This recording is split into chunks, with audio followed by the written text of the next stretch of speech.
Shalom, shalom, bien-aimés. Nous voici encore ce matin au 5e dimanche des confinements. Nous voulons encore nous exhorter.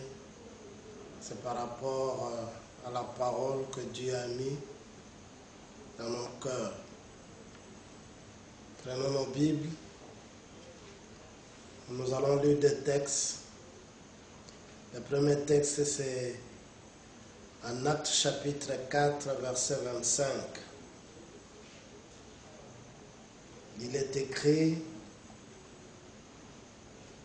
Tu as donné ton Esprit Saint à David, notre Père, et ton serviteur.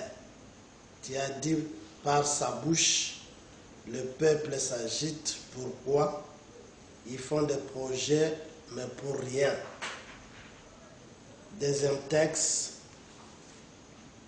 Psaume, chapitre 27, du premier verset au verset 3. Nous lisons: Le Seigneur est ma lumière et il me sauve. Je n'ai peur de personne. Le Seigneur protège ma vie avec puissance. Je ne tremble devant personne. Quand des gens mauvais s'avancent pour me détruire, ce sont eux, mes ennemis féroces, qui perdent l'équilibre et qui tombent. Si une armée se prépare à m'attaquer, je n'ai pas peur. Même si on me fait la guerre, je garde confiance. Amen. Nous allons prier. Dieu, nous t'élèvons, nous glorifions ton nom, Seigneur, pour cette parole que tu veux nous parler. Que nos esprits, Seigneur, soient sensibles pour t'écouter et que cela germe dans nos vies au nom de Jésus-Christ. Amen. Bien-aimés, par rapport aux deux textes que nous avons lus, le Saint-Esprit a mis dans mon cœur les thèmes que nous voulons partager avec vous. Pourquoi cette tumulte parmi les nations? Pourquoi cette tumulte parmi les nations? Tumulte, ça veut dire l'agitation. Dans la version Semeur, il est traduit: pourquoi cette agitation parmi le peuple? Agiter veut dire causer des troubles à quelqu'un. Causer des troubles à quelqu'un. En fait, la nouvelle de ce virus, c'est une nouvelle qui effraie tout le monde. Ça panique et ça ne donne pas la paix. D'ailleurs, c'est pour la première fois qu'une histoire pareille se vit de nos jours. Voilà pourquoi, sur le plan scientifique, les chercheurs sont à la recherche de vaccins ou à la recherche de médicaments. Et sur le plan sanitaire, aucun produit n'est efficace pour arrêter ou guérir. Pourtant, notre Dieu est spécialisé dans l'impossible. C'est un Dieu spécialiste. Et c'est là où notre Dieu se sent bien, parce qu'il est capable de faire plus que ce que nous pouvons demander, désirer ou penser. Voilà pourquoi je veux dire à quelqu'un de ne pas être agité pendant ces moments de confinement. Pourquoi? C'est l'heure de chercher à nourrir ta foi, ma foi, par le moment de méditation personnelle de la parole de Dieu, par le moment d'intimité avec Dieu. Ne sois pas distrait, bien-aimé. Il y a ce moment où les gens se distraient en regardant des séries, mais je peux te donner un peu de conseils que c'est bien bon de regarder la série, mais c'est le moment aussi d'avoir un moment, de chercher, de prier, de méditer la parole, en famille ou personnellement. Le livre que nous avons lu, le deuxième livre, le psaume 27, ici David parle d'avoir confiance ou la foi qui dissipe la peur ou la crainte. Il nous appelle, il nous instruit à faire la déclaration de confiance ou de la foi par rapport à ce texte. David emploie 3 métaphores pour expliquer ce que Dieu est capable de faire pour lui, pour toi et pour moi. Il dit quoi? Dieu est ma lumière, Dieu est mon salut. L'autre verset se traduit, Dieu est mon sauveur et Dieu est mon refuge. Par rapport au temps, ce que nous avons lu, ça nous donne l'image de quelque chose par rapport à ces 3 mots. Dieu est ma lumière. Quand Jésus parle d'être la lumière, dans Jean 8, verset 12, nous allons lire cela. Jean 8, verset 12, dans la petite tradition que nous avons, il est écrit, plus tard, pendant qu'il s'adressait à nouveau à la foule, Jésus dit, je suis la lumière du monde.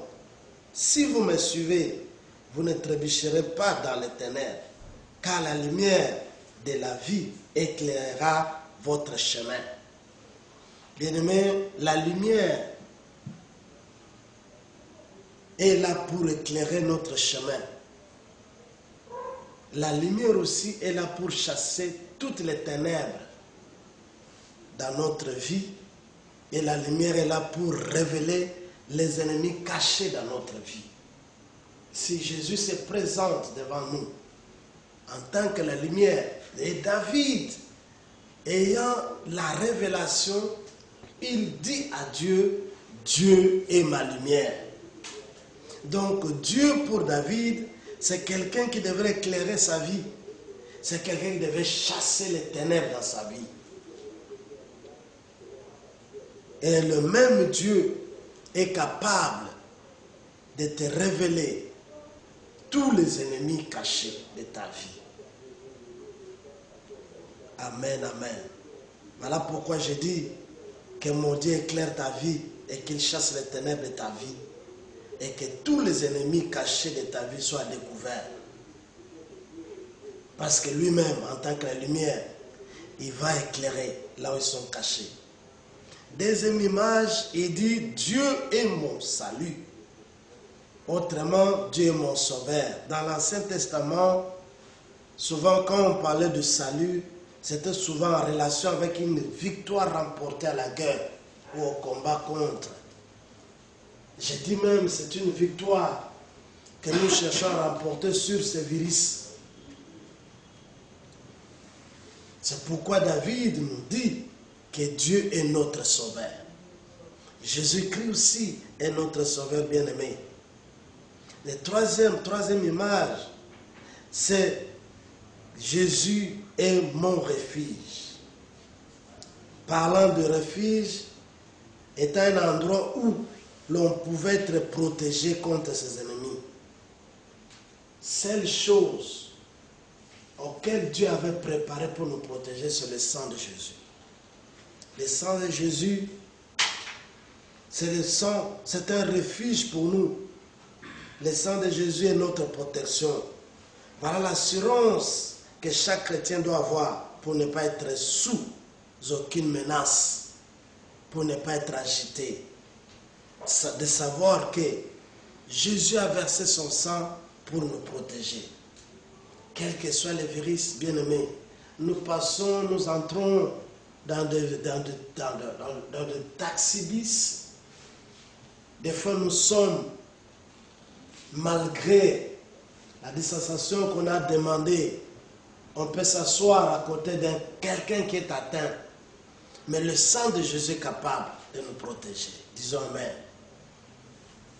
Merci Seigneur. Voilà l'assurance d'un chrétien. Nous ne pouvons pas perdre d'assurance, bien-aimés. Nous allons maintenant au verset 2. Et il dit, quand des gens mauvais s'avanceront pour me détruire, ce sont eux, mes ennemis féroces, qui perdront l'équilibre et qui tomberont. Ça, c'est l'assurance.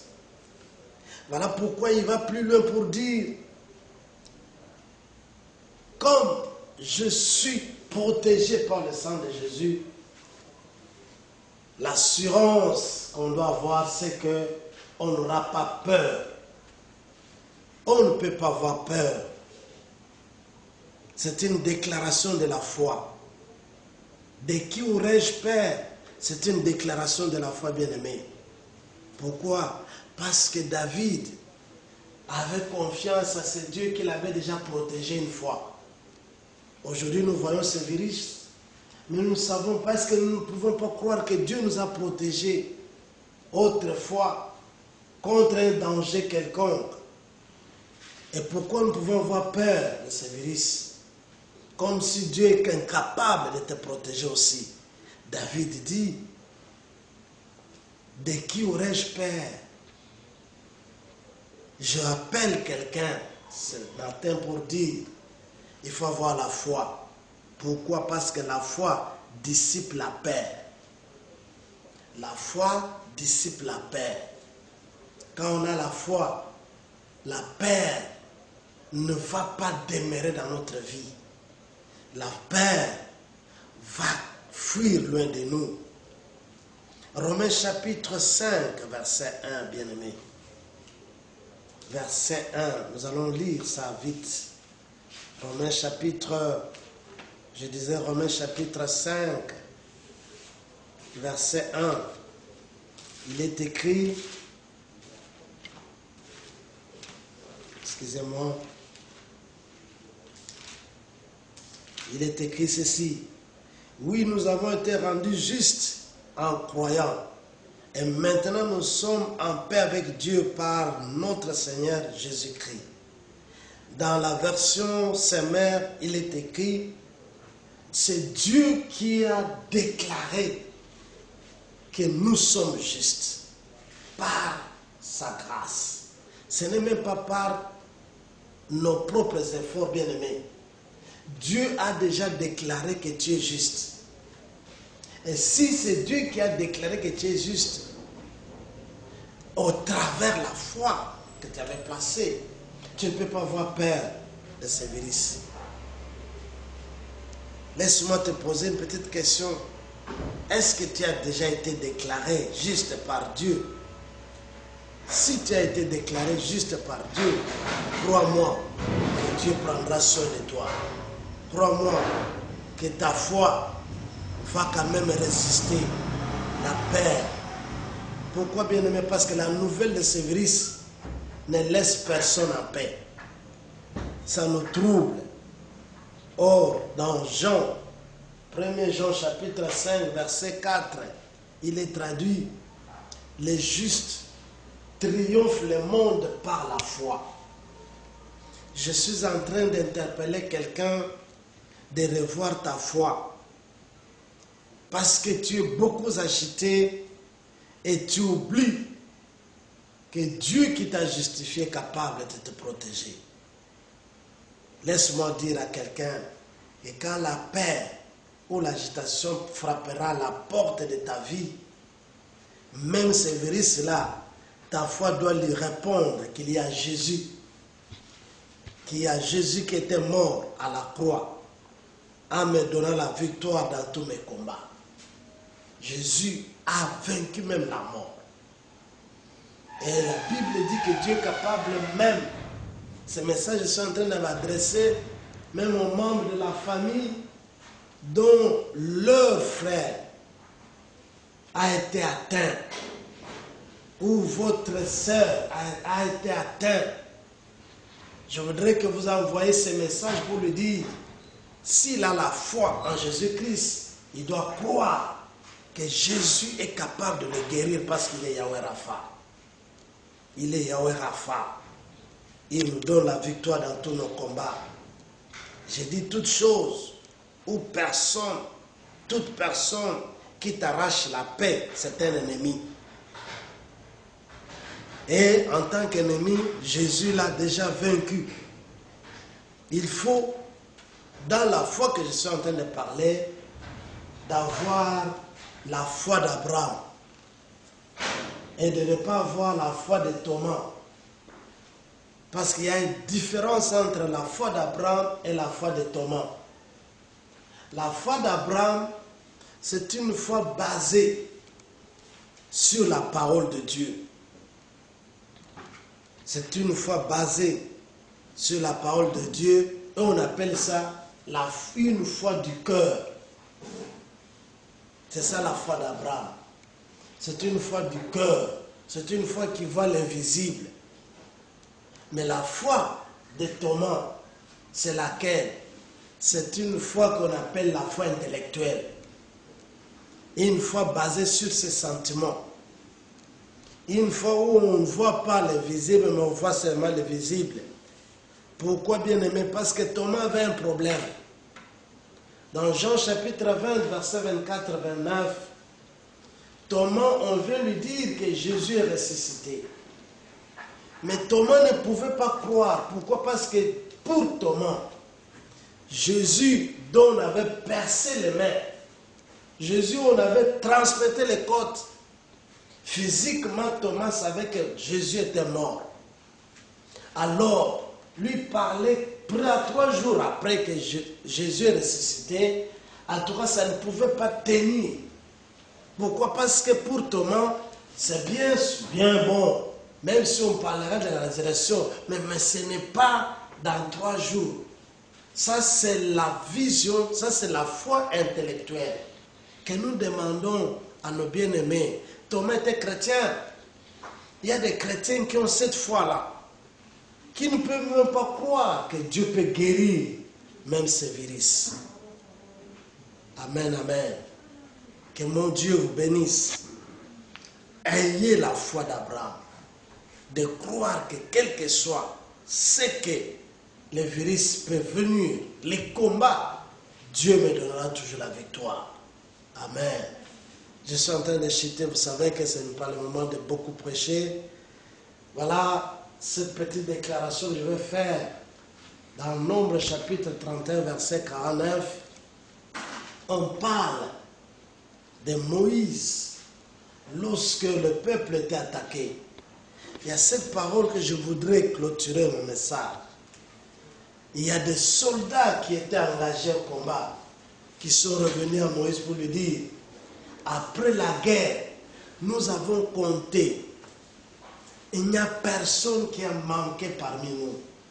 Je veux dire à quelqu'un qu'après cette pandémie, personne de ta famille ne manquera. Personne de ta famille ne perdra la vie. Laisse que cette parole puisse apporter un nouveau départ dans ta vie, un réconfort dans ta vie. Que mon Dieu te bénisse. Nous voulons prier pour clôturer. Seigneur, notre Père, que cette parole, Seigneur, germe dans mon cœur, que ça porte encore, Seigneur, le réconfort à tous nos bien-aimés qui ont écouté cette parole et que ça puisse produire, Seigneur, oh Dieu, la foi qui a été faiblie, que cette foi-là, Seigneur, augmente, que cette foi-là qui était diminuée puisse atteindre notre niveau au nom de Jésus-Christ. Amen. Merci.